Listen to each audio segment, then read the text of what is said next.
नमस्ते नमस्कार स्वागत छ तपाईँ सम्पूर्णलाई मेरो युट्युब च्यानलमा।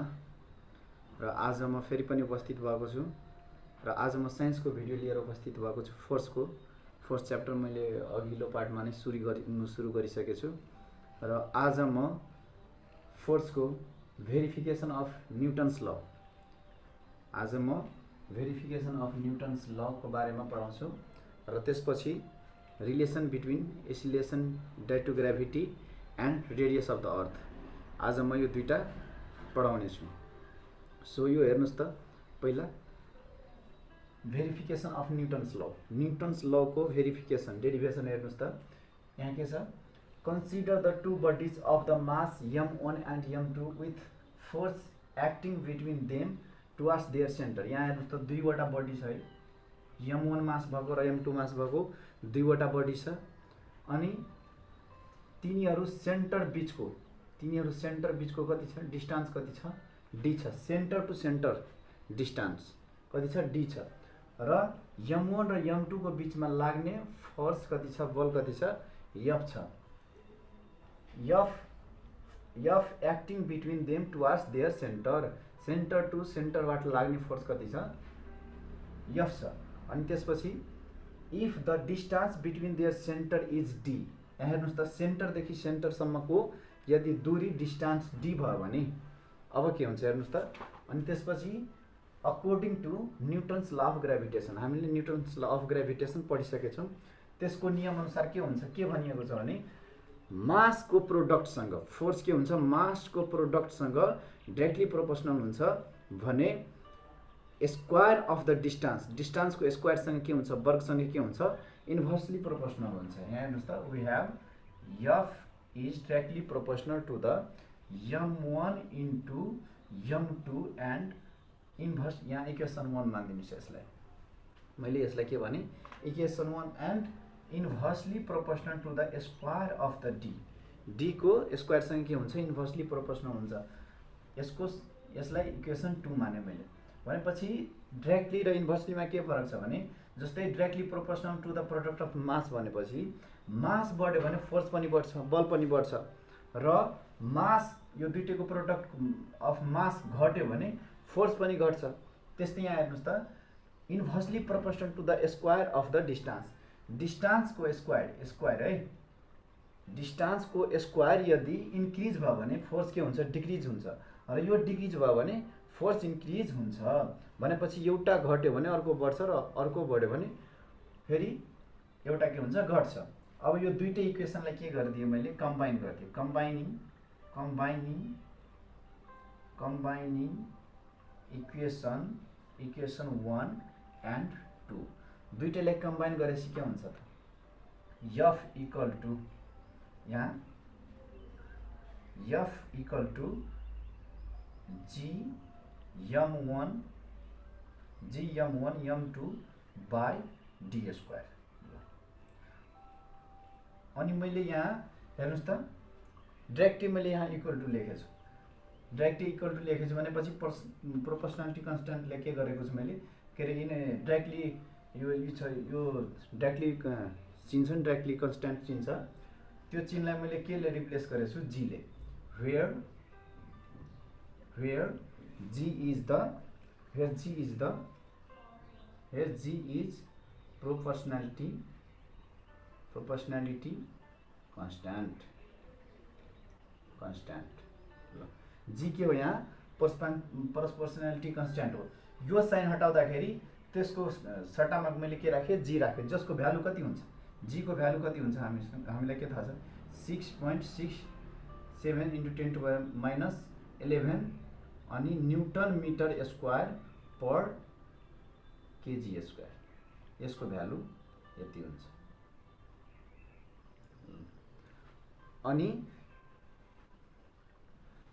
अब त्यसपछि मैले अर्को है, त्यसपछि अब नेक्स्टमा मैले relation between the acceleration due to gravity and radius of the earth र यसको, यो त बुझ्नुभयो होला है। यो दुईटै इक्वेसनलाई मैले कम्बाइन गरिदिएँ अनि त्यसपछि यो साइन हटाएपछि त्यसको साटोमा जी राखेँ, जसको भ्यालु यति हुन्छ। यसलाई जीलाई के भन्छ, प्रोपोर्सनालिटी कन्स्ट्यान्ट भनिन्छ।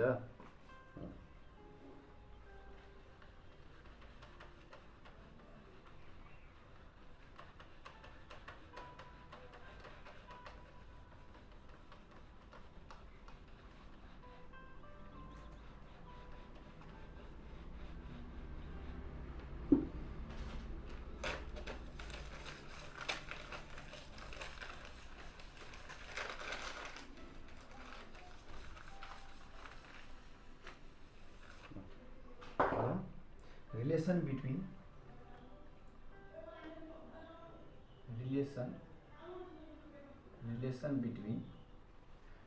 between acceleration due to gravity, acceleration due to gravity and radius of the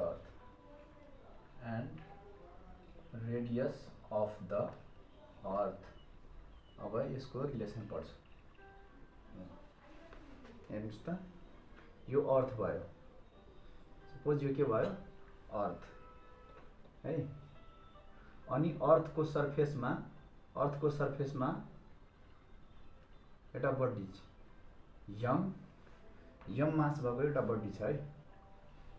अनि त्यसपछि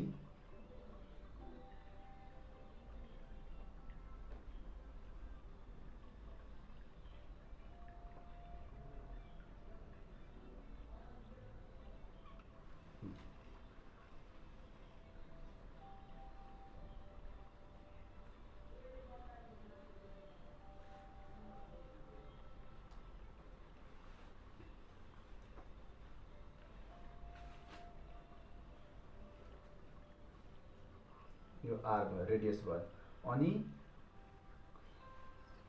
अर्थले आफ्नो सेन्टरतिर यो यम मास भएको बडीलाई के गर्छ, आफ्नो सेन्टरतिर तान्छ mg फोर्स लाएर। अनि अर्थको मास कति हुन्छ त, यम हुन्छ। अर्थको मास क्यापिटल यम र त्यो अब्जेक्टको मास कति भयो, स्मल यम। सो अब हेर्नुस् त, let M be the mass, and r be the radius of the earth है। r के छ, radius of the earth, अर्थ को के हो, कैपिटल आर के हो radius, and m be the mass of the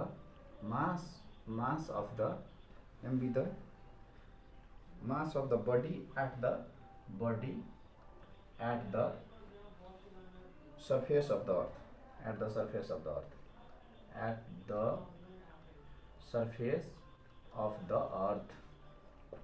earth, अर्थ को सर्फेस में राखिएको स्मल मास भएको के छ, बडी छ।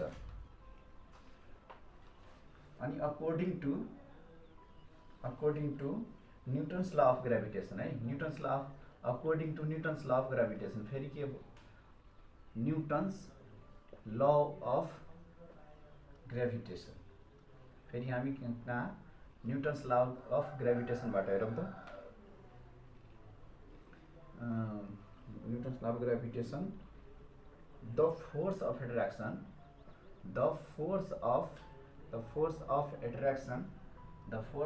attraction between them is given by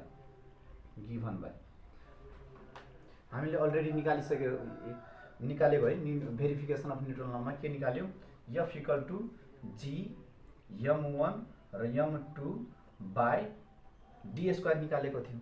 तर यहाँ हेर्नुस् त, यसलाई के गर्ने, m1 भनेको यहाँ क्यापिटल m राखेँ मैले, क्यापिटल m अर्थको, अनि m2 मा के राखेँ मैले, सर्फेसमा भएको बडीको मास। अनि त्यसपछि d किनभने यहाँ हेर्नुस् त रेडियस छ, d को साटो के छ, रेडियस, सो यहाँ r स्क्वायर, d को साटो के भयो, r square. Force equal to यति छ न्यूटन लॉ अफ ग्रेविटेशन अनुसार। अब यसलाई मैले समीकरण 1 सपोज गरे है, 1 माने समीकरण इक्वेसन 1। त्यसपछि as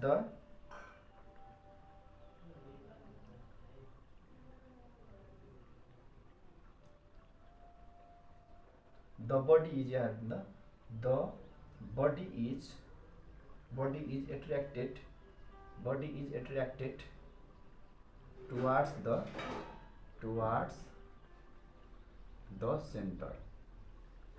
center of the earth को सेन्टर तिर बडी के भछ, एट्र्याक्ट भएको छ with a force F बराबर mg। हेर्नुस् त F बराबर mg फोर्सले के गरेछ सेन्टरतिर अर्थले तानिरहेको छ। सो अब हेर्नुस् त यसलाई इक्वेसन 1 and 2 र इक्वेसन 1 and 2 लाई फेरि हामीले के गरे ल from equation 1 and 2 from equation 1 and 2 बाट we get के हुन्छ हेर्नुस् त we get अब यो F इक्वल टु F यो भनेपछि mg इक्वल टु के लेख्न मिल्यो mg equal to gm by r square. यहाँ हेर्नुस् त यो स्मल m क्यान्सल भयो भनेपछि g इक्वल टु कति भयो g equal to gm by r square. यही भयो relation between the acceleration due to gravity and radius of the earth. अब हेर्नुस् त यो g र m के हुन्छ कन्स्ट्यान्ट हुन्छ।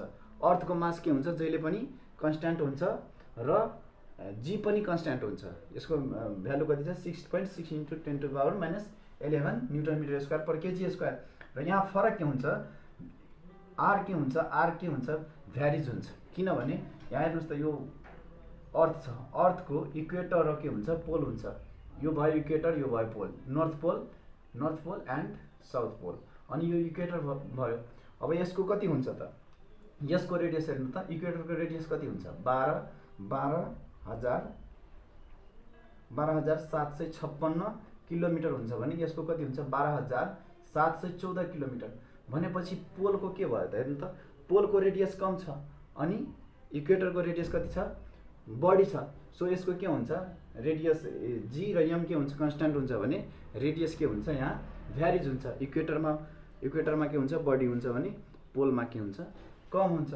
सो आज यति दुईटा हामी पढ्यौ डेरिभेसन एउटा Newton's law of verification of newton ल अनि अर्को एक्सिलरेसन ड्यू टु ग्रेभिटीको र अनि रेडियस अफ द अर्थको रिलेसन पढ्यौ। सो आजलाई यति। यदि तपाईहरु मेरो युट्युब च्यानलमा नयाँ हुनुहुन्छ भने तपाईहरु मेरो च्यानललाई सब्स्क्राइब गर्नु।